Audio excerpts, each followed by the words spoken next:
انه هم دخلوكم بالموضوع، وبما انه نورس طلعت الموضوع على العلن، خلاص تعالوا كمان اسمعوا. انا ما كان بدي اطلعها، صدقوني، قسم بالله قسم بالله ما كان بدي اطلعها. اوكي، كان بدي بس اعلن انا انفصلت وخلاص. بس شو السبب؟ شو هاي؟ ما حدا له علاقه، خلاص ملينا والله العظيم ملينا.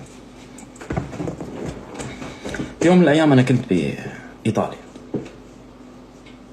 انا لا اتهجى مع حدا، لما عم بحكي القصة ما عم تهجى مع حدا، انا لسه ما ابديت رأيي، يعني بهاي القصة انا ما عم ببدي رأيي لا بطارق ولا بنورس، لهيك انا ما عم بتهجم بحدا.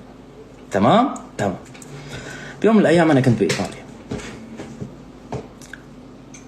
اجت نورس قالت لي طارق حكى عليك كيت كيت كيت كيت كيت كيت.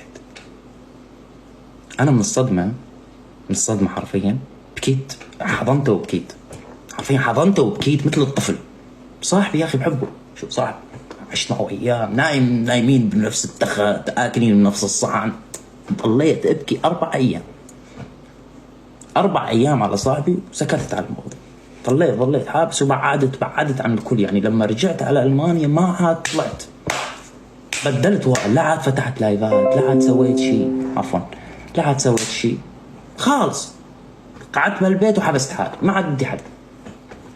بس قلبي من جوا مليان عتاب على صاحبي، انه يا اخي هذا مثل اخي، اقسم بالله مثل اخي، انه كيف يحكي علي هيك حكي. انا هيك كنت